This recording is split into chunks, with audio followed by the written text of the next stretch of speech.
नमस्कार दोस्तों, good morning friends, सुप्रभात, खम्मा दणिसा, जय माता दी, राधे राधे और दोस्तों सत श्री अकाल।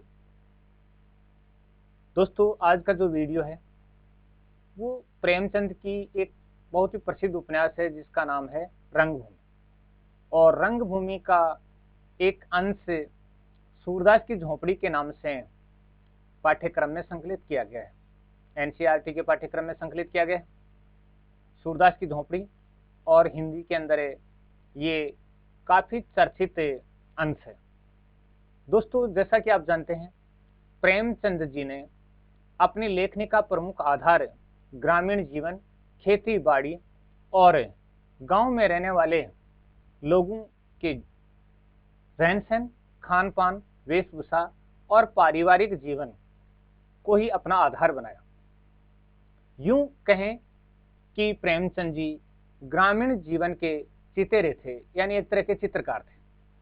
प्रेमचंद जी की लेखनी में ग्रामीण जीवन का यथार्थ चित्रण देखने को मिलता है। और सूरदास की झोपड़ी जो अंश है, रंगभूमि, एक बहुत ही प्रसिद्ध उपन्यास है और ये गरीब दीनहीन वर्ग पर लिखा गया उपन्यास है।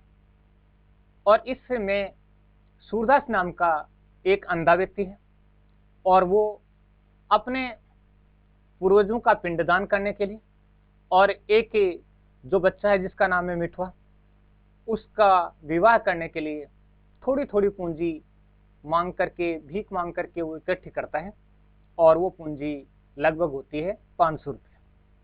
उस पूंजी को वो अपनी जो छान बोलते हैं, छपरेल बोलते हैं, उसकी धरन जो बीच में उसको सीधा रखने के लिए लकड़ी का बल्ला दिया जाता है, उस पर रख देता है। और उसके बाद जगधर और भैरों दो पात्र ऐसे हैं जो एक तरह से इससे ईर्ष्या रखते हैं। भैरों की पत्नी का नाम सुभागी है और भैरों जब अपनी पत्नी को पीटना चाहता है, मारना चाहता है, तो सूरदास उसका बीच बचाव करता है और इससे भैरों की बदनामी होती है। और बदनामी होने के कारण से वो सूरदास से बदला लेने की ठान लेता है और फिर क्या करता है, उस पर निगरानी रखना प्रारंभ कर देता है। और निगरानी रखते रखते एक दिन उसे पता चलता है कि सूरदास के पास कुछ से पैसे भी हैं और वो पैसे की पोटली उठा ले जाता है और उसकी झोपड़ी को आग के हवाले कर देता है। अंधा सूरदास उस झोपड़ी की राख को टटोलने लग जाता है और टटोलते टटोलते वो यही तलाश करता है कि कम से कम रुपए तो नहीं मिले, लेकिन रुपयों की चांदी तो मिल ही जाएगी। लेकिन जब कुछ नहीं मिलता है तो वो निराशा में डूब जाता है। और फिर एक पात्र है घीसू, उसकी आवाज सुनाई देती है कि खेल में भी रोते हो। और सूरदास में एक नवीन ताजगी, नवीन स्फूर्ति आ जाती है और वो क्या करने लग जाता है, नवीन उमंग के साथ खड़ा हो जाता है कि फिर बनाएंगे, एक बार जला दिया तो क्या हुआ, झोपड़ी को फिर बनाया जा सकता है। दोस्तों प्रश्नोत्तर हैं आपके सामने और जो आप तैयारी करते हो तो आमतौर पर प्रश्नोत्तर पूछे जाते हैं और इन्हीं वन लाइनर प्रश्नोत्तर के साथ आपके सामने हाजिर हैं। पूरी की पूरी कहानी प्रश्नोत्तर के माध्यम से आपको तैयार हो जाएगी। चलिए बढ़ते हैं अपने प्रश्नोत्तर की तरफ। रंगभूमि उपन्यास के लेखक का नाम बताइए। दोस्तों रंगभूमि उपन्यास है, उसके लेखक का नाम आपको मालूम है, मुंशी प्रेमचंद है। आप कहोगे कि रंगभूमि बीच में कहां से आ गया। दोस्तों ये जो सूरदास की झोपड़ी है वो रंगभूमि उपन्यास का ही अंश है और प्रेमचंद जी का ये गरीबों, पिछड़ों, दलित जीवन को आधार बनाकर लिखा गया उपन्यास है। और इससे संबंधित एक प्रश्न गए से गए साल जो 18 की आरपीएससी हुई थी उसमें पूछ भी लिया था रंगभूमि से संबंधित, जब ये पुराना पाठ्यक्रम लागू था तब, और पुनः यही पाठ्यक्रम लागू हुआ है। तो रंगभूमि उपन्यास के लेखक का नाम मुंशी प्रेमचंद है। नेक्स्ट प्रश्न की तरफ बढ़ते हैं। सूरदास की झोपड़ी मुंशी प्रेमचंद के किस उपन्यास का अंश है, तो हम अभी जिक्र कर रहे थे दोस्तों, तो ये रंगभूमि उपन्यास का एक अंश है। रंगभूमि उपन्यास का एक अंश है। याद रखिएगा दोस्तों, अगर आप तैयारी करते हैं तो भी आपके लिए ये वीडियो उपयोगी है, और आप पढ़ रहे हैं तो भी आपके लिए ये वीडियो उपयोगी है। सूरदास की झोपड़ी उपन्यास में किसका चित्रण किया गया है? तो दोस्तों, सूरदास का चित्रण किया गया है। सूरदास एक अंधा पात्र है और उसी का चित्रण किया गया है। इसके साथ साथ अन्य पात्र भी हैं, जैसे जगदर है, भैरू है, ठाकुरदीन है, और इसके अलावा बजरंगी है, सुभागी भी है, और मिठुआ भी है, और घीसू चित्र है, सॉरी घीसू का चित्रण भी है, और नायकराम का कथन भी इसमें आपको देखने को मिलेगा। तो बहुत से इसमें पात्र हैं, ग्रामीण जीवन के पात्र हैं। चलिए, सूरदास का अपमान कौन करते हैं? भैरव और जगधर सूरदास का बार बार अपमान करते हैं। सूरदास का अपमान कौन करते हैं? भैरव और जगधर सूरदास का अपमान करते हैं। भैरव की पत्नी का क्या नाम था? भैरव की पत्नी का नाम, तो सूरदास की झोपड़ी जो अंश है उसका पात्र है भैरव, और उसकी पत्नी का नाम सुभागी था। भैरव की पत्नी का नाम सुभागी था। सुभागी किसकी मार के डर से सूरदास की झोपड़ी में छिप जाती है? कि सुभागी किसकी मार के डर से सूरदास की झोपड़ी में छिप जाती है?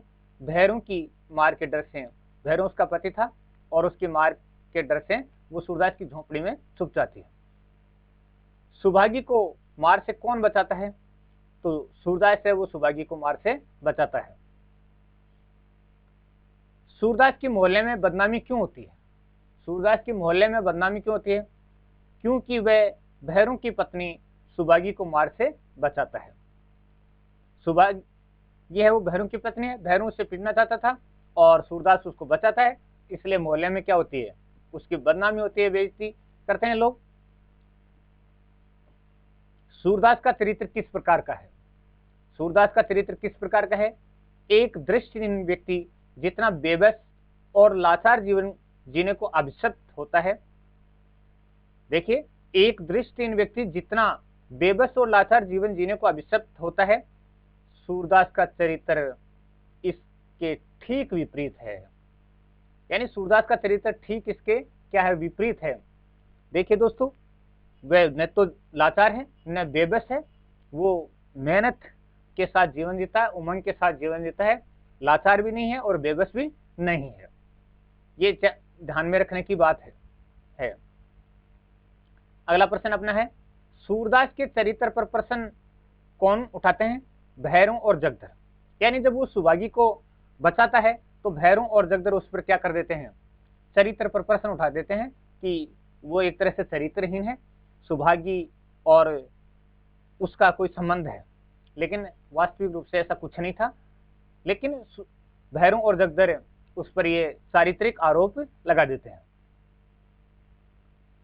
सूरदास फूट फूट कर क्यों रोने लगा? भैरव और जगधर द्वारा उसके चरित्र पर प्रश्न उठाने के कारण आत्मग्लानि से। तो भैरव और जगधर क्या करते हैं? उसके चरित्र पर प्रश्न उठाते हैं कि उसका चरित्र हीन है या जो भी, तो वो आत्मग्लानि से क्या करने लग जाता है? रोने लग जाता है। तो भैरव और जगधर उसके चरित्र पर प्रश्न उठाते हैं तो वह आत्मग्लानि से क्या करने लग जाता है? रोने लग जाता है। भैरव को उकसाने में प्रमुख भूमिका किसकी थी? तो जगधर की प्रमुख भूमिका थी भैरव को उकसाने में। नेक्स्ट क्वेश्चन, सूरदास के रुपयों की थैली कौन उठाकर भाग गया? तो ये भैरव है, वो सूरदास के रुपयों की थैली उठाकर भाग गया था। भैरव। सूरदास की झोपड़ी में आग किसने लगा दी? भैरव ने लगा दी थी। तो सूरदास की झोपड़ी में आग किसने लगाई? भैरव ने लगाई। वो उसके रुपयों की पोटली उठा ले गया और क्या किया? यानी उसकी झोपड़ी में आग लगा गया। सूरदास के चरित्र की प्रमुख विशेषता क्या है? यानी ऊपर था जो चारित्रिक विशेषता थी वो एक साधारण विशेषता थी। अब देखिए विशेष चरित्र की विशेषता।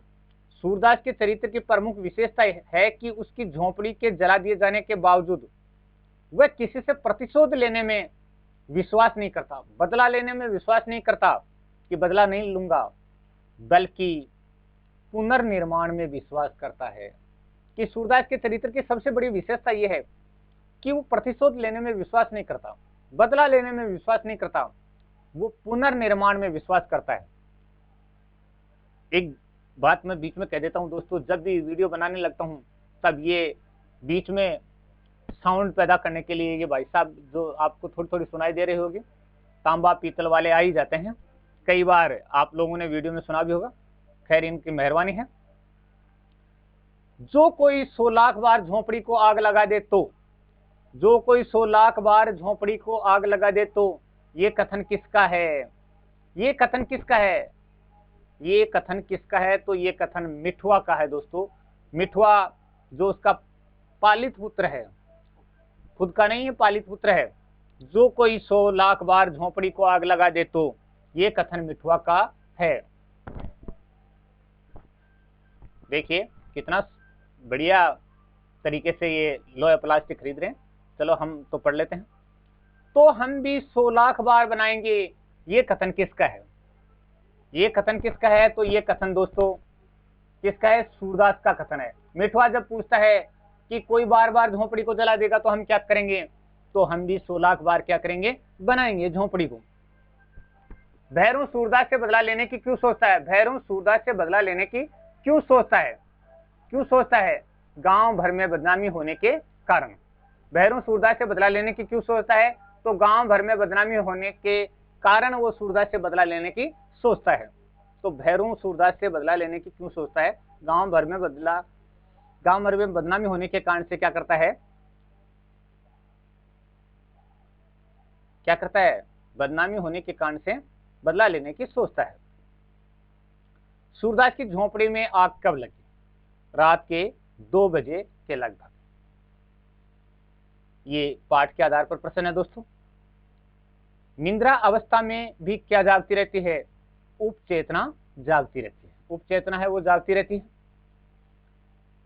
लेखक ने झोपड़ी की आग की तुलना किससे की है? झोपड़ी की आग की तुलना किससे की है लेखक ने? ईर्ष्या की आग से की है। झोपड़ी की आग की तुलना किससे की? ईर्ष्या की आग से।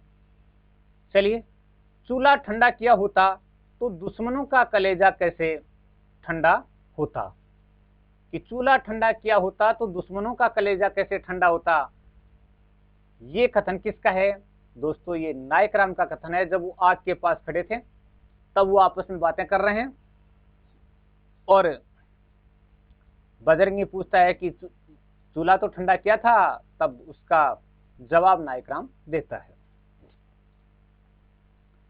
तुम क्या बिगाड़ोगे, भगवान आप ही बिगाड़ देंगे। इसी तरह जब मेरे घर में चोरी हुई थी तो सब स्वाह हो गया था। कि देखिए कथन क्या है, तुम क्या बिगाड़ोगे, भगवान आप ही बिगाड़ देंगे। इसी तरह जब मेरे घर में चोरी हुई थी तो सब स्वाह हो गया था। ये कथन किसका है? ये कथन ठाकुर दीन का है। ठाकुर दीन का कथन है दोस्तों। अगला प्रश्न, जिसके मन में इतनी खुटाई हो भगवान उसका सत्यानाश कर दे। कि जिसके मन में इतने खुटाई हो भगवान उसका क्या कर दें? सत्यानाश कर दे। ये कथन किसका है? ये कथन दोस्तों जगधर का है। जगधर कह रहा है कि जिसके मन में इतनी खुटाई हो उसका भगवान क्या करें? सत्यानाश कर दें। सूरदास को किस बात का सबसे अधिक दुख था? कि सूरदास को किस बात का सबसे अधिक दुख था? रुपयों की पोटली खो जाने का। उसमें उम्र भर की कमाई थी, सारी आशाओं का आधार था। थी कि उम्र भर की कमाई थी और उसकी सारी जो आशाएं थी उसका क्या थी? आधार थी। तो सबसे ज्यादा दुख उसको ये नहीं था कि उसकी झोपड़ी जल गई, बल्कि उसे दुख इस बात का था कि उसकी जो उम्र भर की कमाई थी और आशाओं का आधार थी वो पोटली भी साथ में चली गई। सूरदास की पोटली में कितने रुपए थे? सूरदास की पोटली में कितने रुपए थे दोस्तों? 500 रुपए थे। RS 500 रुपए थे सूरदास की पोटली में। देखिए ये भाई साहब पीछा भी नहीं छोड़ रहा है, आप भी सुन लीजिएगा कॉपी किताब। चलो, सूरदास उन पैसों से क्या करना चाहता था? सूरदास उन पैसों से क्या करना चाहता था?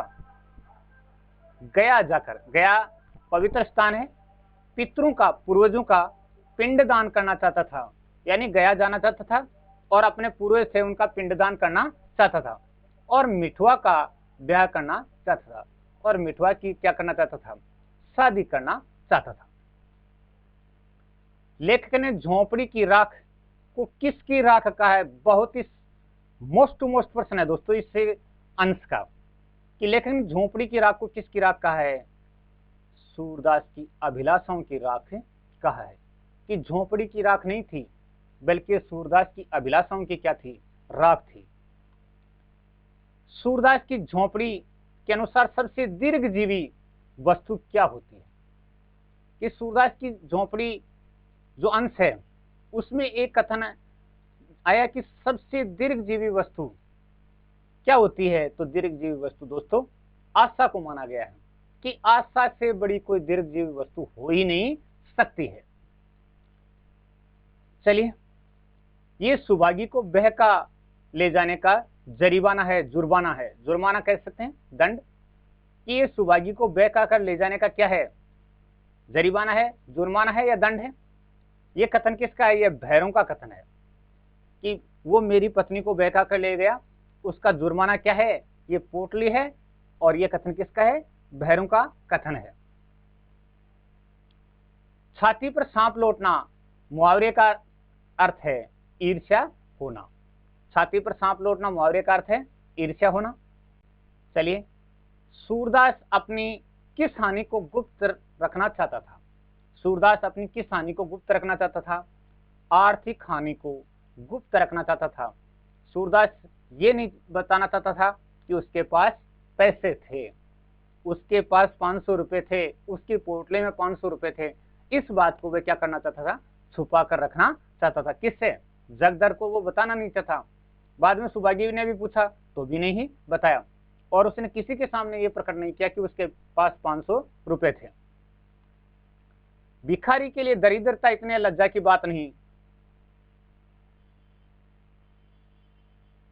सूरदास को किस बात की लज्जा थी? लज्जा की बात नहीं। सूरदास को किस बात की लज्जा थी? कि भिखारी का दरिद्र होना कोई लज्जा की बात नहीं है, लेकिन भिखारी के पास क्या होना लज्जा की बात है? भिखारी के पास धन होना क्या है? लज्जा की बात है। तो धन होना क्या है? लज्जा की बात है। कि लोगों को पता लगेगा कि सूरदास के पास 500 रुपए थे, इतना धन था। उस जमाने में 500 रुपए काफी होते थे। आज 500 रुपए की कोई ज्यादा वैल्यू नहीं है, लेकिन उस जमाने में 500 रुपए काफी होते थे। आज तो 500 रुपए में एक दिन का खर्चा भी नहीं चलता है, इतनी महंगाई बढ़ गई है।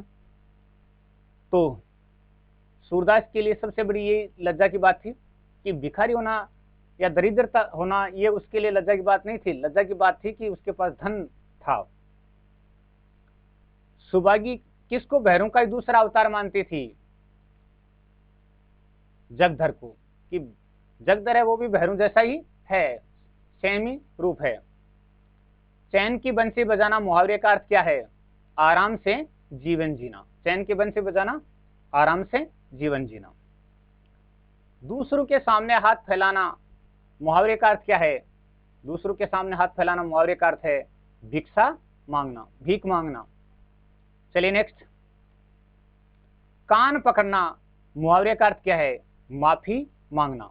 कान पकड़ना मुहावरे का अर्थ है माफी मांगना। मिठुआ किसके घर से रोता हुआ चला आता था? किसके घर से रोता हुआ चला आता था? घीसू के घर से। तो घीसू के घर पर खेल रहा था और वहां से रोता हुआ आता है। तुम खेल में रोते हो, तुम खेल में रोते हो, ये कथन किसका है? घीसू का कथन है। ये कथन किसका है? घीसू का कथन है कि तुम खेल में रोते हो। सूरदास की निराशा को किसने दूर कर दिया? सूरदास की निराशा को किसने दूर कर दिया? तुम खेल में रोते हो, इस कथन ने, कि तुम खेल में रोते हो, इस कथन ने सूरदास की निराशा को क्या कर दिया? दूर कर दिया। और सूरदास ने सोचा कि सच्चे खिलाड़ी कभी रोते नहीं, बाजी पर बाजी हारते रहते हैं, चोट पर चोट खाते हैं, धक्के पर धक्के खाते हैं, पर मैदान में डटे रहते हैं। यानी जब उसने ये वाक्य सुना कि तुम खेल में रोते हो, तो उसने क्या सोचा कि सच्चे खिलाड़ी कभी रोते नहीं, बाजी पर बाजी हारते हैं, चोट पर चोट खाते हैं, धक्के पर धक्के खाते हैं, पर मैदान में डटे रहते हैं। सूरदास विजय गर्व की तरंग में खड़ा होकर क्या करने लगा? सूरदास विजय गर्व की तरंग में खड़ा होकर क्या करने लगा? राख के ढेर को दोनों हाथों से उड़ाने लगा। राख के ढेर को क्या करने लगा? दोनों हाथों से उड़ाने लगा। तभी वहां बच्चे भी आ गए, वो भी राख को उड़ाने लग गए, और फिर वहां बचा क्या? एक काला निशान बच गया, सारी राख उड़ा डाली। उपचेतना का अर्थ क्या है? उपचेतना, उपचेतना का अर्थ है नींद में भी जागते रहने का एहसास। नींद में भी जागते रहने का एहसास उपचेतना है। तस्कीन शब्द का अर्थ क्या है? तस्कीन तसल्ली देना या दिलासा देना, तस्कीन शब्द का अर्थ है। अदावत शब्द का अर्थ क्या है? अदावत शब्द का अर्थ दुश्मनी है। अदावत शब्द का अर्थ दुश्मनी है। रुपयों की गर्मी मुहावरे का अर्थ बताइए। धन का घमंड। रुपयों की गर्मी मुहावरे का अर्थ है धन का घमंड। नाहक शब्द का अर्थ क्या है? बेमतलब। बेमतलब होता है नाहक शब्द का अर्थ। बलमटेरे शब्द का अर्थ बताइए। लुटेरे, गुंडे, बदमाश। बलमटेर का शब्द का अर्थ है लुटेरे, गुंडे, बदमाश। हसद शब्द का अर्थ क्या है? हसद शब्द का अर्थ ईर्ष्या या डाह है। डाह भी ईर्ष्या को ही कहते हैं। टैनी मारना मुहावरे का अर्थ बताइए। कम तोड़ना। टैनी मारना मुहावरे का अर्थ है कम तोड़ना। ईमान गंवाना मुहावरे का अर्थ बताइए। बेईमानी करना। गुनाह है बेलज्जत नहीं रहना। देखिए बहुत ही शानदार कथन है। गुनाह है बेलज्जत नहीं रहना मुहावरे का अर्थ बताइए। गुनाह है बेलज्जत नहीं रहना, ध्यान से पढ़िएगा इसको। बिना किसी लाभ के गुनाह नहीं करना। बिना किसी लाभ के गुनाह नहीं करना। झांसा देना मुहावरे का अर्थ बताइए। भ्रमित करना, भ्रम में डाल देना क्या होता है? झांसा देना होता है। पेट की थाह लेना मुहावरे का अर्थ बताइए। अर्थ अंदर की बात जानना। मुहावरे का अर्थ है अंदर की बात जानना। गोते खाना शब्द का अर्थ बताइए। इधर उधर डूबना उतराना। इधर उधर डूबना उतराना गोते खाने शब्द का अर्थ है। विजय गर्व की तरंग शब्दों का अर्थ बताइए। विजय की उमंग में या विजय की खुशी में। विजय गर्व की तरंग शब्दों का अर्थ है विजय की उमंग में या विजय की खुशी में। उद्दिष्ट शब्द का अर्थ बताइए। उद्दिष्ट निश्चित अथवा निर्धारित, कि उद्देश्य क्या है, यानी आपका निश्चय क्या है या क्या निर्धारित किया है। उद्दिष्ट शब्द का अर्थ है निश्चित अथवा निर्धारित। तो दोस्तों आज का अपना वीडियो यहीं पर विराम लेते हैं। और ये सूरदास की झोपड़ी का जो प्रश्नोत्तर का वीडियो था आपने देखा। आपने अगर पूरा देखा तो आपका बहुत बहुत धन्यवाद। दोस्तों चैनल को सब्सक्राइब कर लीजिएगा। आप पढ़ रहे हैं तो भी सब्सक्राइब कर लें, आप तैयारी कर रहे हैं तो भी सब्सक्राइब कर लें। पढ़ने का मतलब मेरा जो सीनियर स्तर तक की कक्षाओं से है, और तैयारी करने का मतलब सेकंड ग्रेड या व्याख्याता परीक्षा की तैयारी करने वालों से है। तो आप चैनल को सब्सक्राइब जरूर करें, और साथ ही साथ आप कौन से राज्य से है ये कमेंट में जरूर लिखें दोस्तों, ताकि एक मोटिवेशन मिलता है कि अपने से जो भाई बंधु जुड़े हुए हैं वो मन लगाकर जुड़े हुए हैं, तो आप जुड़ें। और साथ ही साथ और भी बहुत सारे प्रश्नों का संकलन देखने के लिए आप यूट्यूब पर भास्कर बीरबल सिंह को सर्च मारिए। आपके सामने प्रश्नों का भंडार उपस्थित हो जाएगा। हिंदी साहित्य और हिंदी भाषा आपके सामने आएगी, क्योंकि मेरे जितने भी चैनल हैं एक ही नाम आप सर्च करोगे तो सारे के सारे आ जाएंगे। तो आपका बहुत बहुत धन्यवाद वीडियो देखने के लिए। एक बार पुनः गुड मॉर्निंग, और अगले वीडियो में फिर मिलेंगे। दोस्तों चाहे आप कम देख रहे होंगे, लेकिन जो देख रहे हैं वो बड़े मन से देख रहे हैं। और मैं ये उम्मीद नहीं रखता कि लाखों देखें, मैं ये उम्मीद रखता हूं कि मुझे एक भी व्यक्ति देखता है तो कम से कम वो उसको लाभ तो प्राप्त होता है। मुझे ये ज़्यादा उम्मीद नहीं है कि हजारों देखेंगे, लाखों देखेंगे, प्रसिद्धि मिल जाएगी, ऐसा कुछ नहीं है। ऐसा होता तो मैं एक ही चैनल पर काम करता, लेकिन मैं 8-10 चैनलों पर काम करता हूँ। क्योंकि मैं ज़्यादा से ज़्यादा विद्यार्थी साथियों को फायदा पहुंचाने का प्रयास करता हूं, अपनी पब्लिसिटी से दूर रहने का प्रयास भी करता हूं। धन्यवाद दोस्तों।